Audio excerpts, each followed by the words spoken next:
to speak next? Looks like you also brought some paperwork. I did. That's for them. So I'm Bryan Register. I'm with Deconfederate Austin. I'm against the bill. Nice to see you again. I'm feeling good today, as today is April 9th. Everybody knows that, right? Because we all know our history. Everybody knows April 9th? Mathematics? Nobody? Nobody. That's the day on which Robert E. Lee surrendered, so I'm feeling good today. Part of the overall debate about monuments is corrupted by people who will yank an occasional quote out of context. The next sentences in Robert E. Lee's letter to his wife were that slavery is necessary to the improvement of black people and that it will continue for as long as the divinity requires and God works his wonders over many thousands of years. That context gets dropped out by all the people who were using that quote to allege that Robert E. Lee was somehow a nice person. Now, many people want this bill because they say it will end the fighting over Confederate monuments. Now, I'm not a fighter, I'm a teacher, so they're right, it'll end something, but what it's going to end is an opportunity to educate.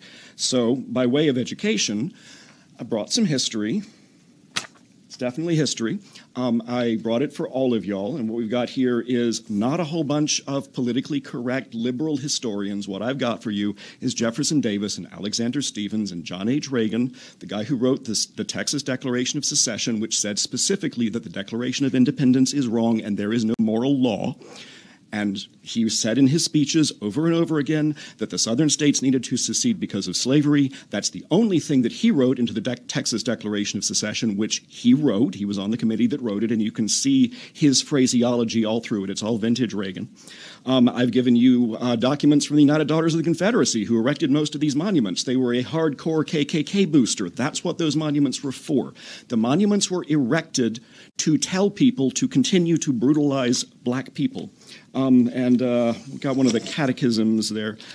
There seems to be a deep, broad confusion about history and monuments. This is a monument. Everybody gets to see the same thing. Hopefully you all got this.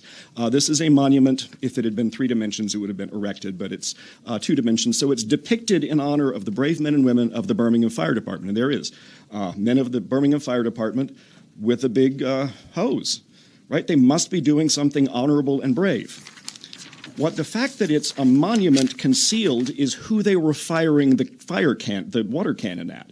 This monument was not history, or wouldn't be history if it existed. It would be the exact opposite of history. People have got to stop just nattering on this idiotic slogan about how these monuments are history. They are not history. They're the exact opposite. They are that which conceals our history. If you honor someone for doing something, you are saying that it was good. If it was not good, then you are lying. That's not part of the story that you can contextualize with more story. It is a lie. It would be extremely strange if you wanted to remember the Holocaust by putting up a monument next to Auschwitz saying, in honor of Adolf Hitler's efforts on behalf of population control.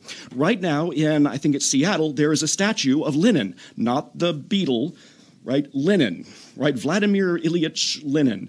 And I would like to ask you whether you believe that children could walk past that statue every day in honor of Lenin and understand why it is that many of y'all are currently considering a bill for Victims of Communism Day. Do you think that monument is helping people understand communism? It is patently not doing so. Honoring someone like Lenin conceals history, and honoring the Confederacy conceals what it actually was. Certainly, I know that those of you who are in favor of Mr. Bitterman's bill about the cenotaph, suggesting that we should have more conversation about moving the thing, will certainly oppose this bill, which will end all local conversation and education about all of these monuments essentially forever. I am so ready for questions. Mr. Chair. Oh, and by the way, I brought a couple of spare copies of this, real quick. We'll start with Mr. Johnson. Thank you, Mr. Chair. I just have one question. We do. Oh, it's Jefferson Davis. You should love it. Wait. Yeah. One question. Place, yeah. Let's keep going. So my question earlier was, as we look at criteria for what statues or monuments should, I'm looking for, based on just your opinion, what would that be? What would that look like as a citizen of the great state of Texas? Who should we be celebrating, or who should we, if we kind of look at criteria, because we're looking at. Well, I mean, we should celebrate people who were good, who were working for a good cause, and who did some kind of distinctive work on its behalf. And that could be they were distinctively clever or distinctively hardworking or something like that. Right? And, bear in mind. But good. It's a long list. Bear in mind, Southern soldiers were hardworking. They were willing to face terrible danger. They were willing to die for a cause that they believed in. Right? They were bold. They were clever. It's just the cause they were fighting for was slavery, and they all knew it. Right? People will say, but most Southern white people did not own slaves, therefore they were not fighting for slavery. Well, Jefferson Davis didn't think that. He was explaining as early as 1851 that poor white men would definitely fight and die for slavery because slavery put them above somebody. He's brazenly explicit about this in Biloxi, Mississippi in 1851. He said this continually across the 1850s and 60s. If Jefferson Davis, who I take to be an expert on Southern psychology, wants to say that poor Southern white men will fight for slavery, I imagine probably that they would. Right? So what we want is a criterion that's going to include all of the distinctiveness, the cleverness, the intelligence, the hardworkingness, the self-sacrificingness, and also moral qualities. Right? I mean, the idea that we should just be honoring everybody who has ever done anything, that's ever happened is a profoundly immoral idea. You don't want to honor people for being evil, right? And that's exactly what a Confederate monument does. I mean, those are the monuments that we're actually interested in. I mean, as a matter of fact, in our cultural context, those are the monuments that we're worried about. If you would, Mr. White, what I'd like to ask is at the end of the testimony when you're close. Thank you, sir. Anybody else have a question, Mr. Register? Thank you. I would love to hear what Representative Cho thinks. We'll move on. All right. Thank you, Mr. Register. Thank you. David Roberts. Okay. Okay. Mr. Chairman, I'm going to close briefly here. And just want to, on a wrap, soldiers. Okay. We've had quite a few people come up here and talk about what soldiers do and why soldiers do what they do. And I believe, I've been a soldier. I have a brother that served a few tours in the last Southwest Asian conflict. Had three uncles that served in Vietnam. And let me just stop right there with my three uncles. They fought in Vietnam. I sit down, I talked to Uncle Freddie. One passed away, Uncle Jethro, late last year. They were all drafted. Obviously, they were all black men. They were drafted in the 60s in a very, very interesting and turbulent time in this country. And when I've talked to them to the extent where I can get them to talk about their service, you read the history books on why we were in Vietnam. None of them really told me that they thought that they were a freedom fighter. They were drafted and they served. Okay? And the scholar that talked to us a few moments ago, I would like him at another time, but not now, because he and I have talked, and I'll give him that credit. He and I talked several weeks ago. Is play out the permutations that he's doing in that packet. Play out the permutations with the Vietnam War Memorial in D.C. and other Vietnam memorials. And it would be interesting if he would come to the same conclusions. So in many instances, when I look at these situations, I have to put myself in my position, personally. My friend here, capital F, he talked about the Buffalo Soldiers. Buffalo Soldiers were a group of 9th and 10th Cavalry.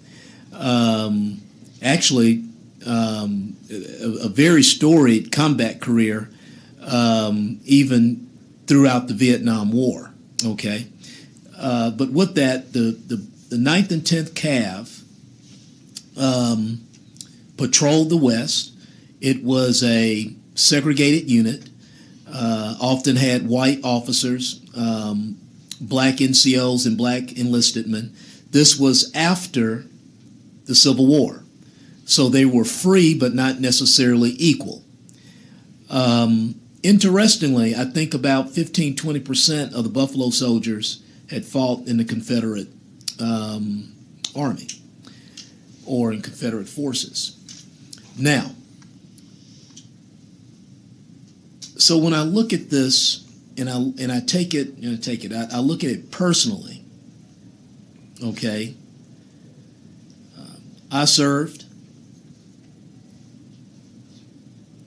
In every experience that we've talked about in this Capitol, regardless of what this experience is, somehow in my legacy I've had to deal with it and try to contemplate it. So as a veteran myself,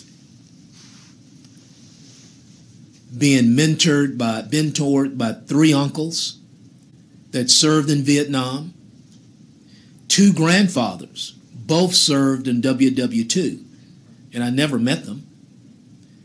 And obviously they served in segregated units.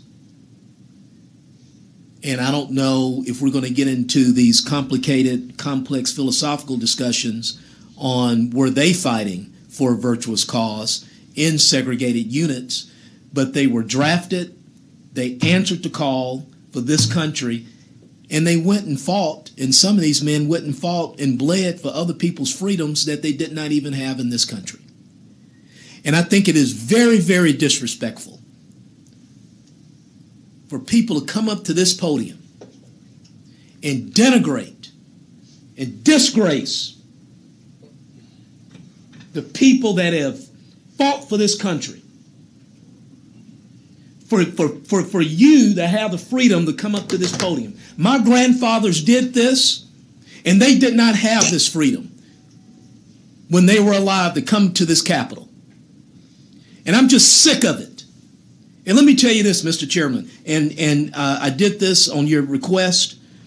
We took out the higher ed institutions. I'm going to put them back in if this bill moves forward, because I'm absolutely sick and tired of being sick and tired of higher institutions in this state that only believe that they are only agencies of this state during appropriations time.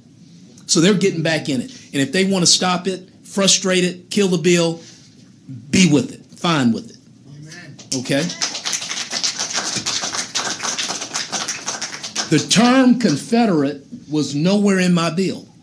It was nowhere in the first bill, and you and I talked about that. It was nowhere in my bill, and it's nowhere in this bill. Now, will Confederate monuments,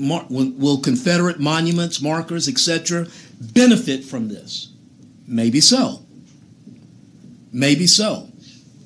But so will, if we can keep it here without being caught up in some type of political correctness of the day, it will protect the Texas African American Monument. Okay, and it will protect other monuments in this state. So I've had a grandfather, the one that fought in Vietnam, okay, was murdered by a law enforcement officer in Harris County. Many people just don't know these things about me. Okay, so every piece of legacy, every piece of, grievance, it's right here for me. Mr. Chairman, when I walk out this south steps, and we got an event later on the night, and I walk straight down it, I see myself encompassing all of Texas. On the right side, and that's a good side for it to be on, I have the Texas African American Monument. On the left side, I have one of our Confederate monuments that's on this Capitol grounds. So, Bertrell Carter, a great-great-great-great-great-grandfather of mine. And he was a black man, very, very black. And I'm one of the few people in this country that actually has this, Commissioner. I have his muster card. He did start off as a slave, but eventually he was paid in the Confederate Army of Virginia. Now, certain philosophers may come up here and philosophize, all of that on why he was serving and blah, blah, blah, and blah, blah, blah. I think he was fighting for freedom. Apparently he earned it. Well, you say, well, how could he fight for freedom with the Confederate? Well, he was fighting for freedom. I mean, we can sit up here and say, well, the North Vietnamese, what were they fighting for? They say they were fighting for liberation. I guess so. Well, my great-grandfather was fighting for freedom. Yes, he was. And it's not for you to say it. Because doggone it, he had it before he died. He had it before he was released from the Army of Virginia. I've got the muster card. I've got the muster card. I don't know about these folks here all behind me. And I don't really even, like I said this morning, this bill, I think the last person that testified really had some very wise points. Okay? So I don't know what's going to happen with this bill. But this is what James White knows.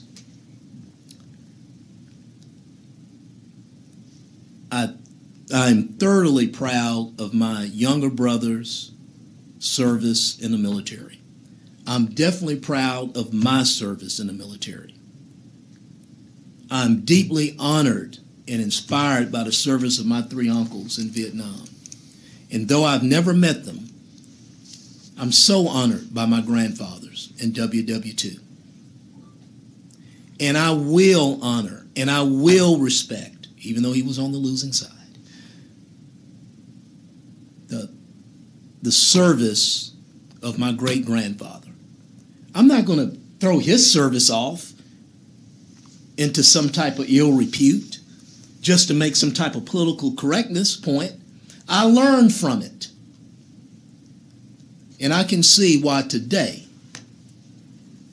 why I became a soldier, because somehow in my blood,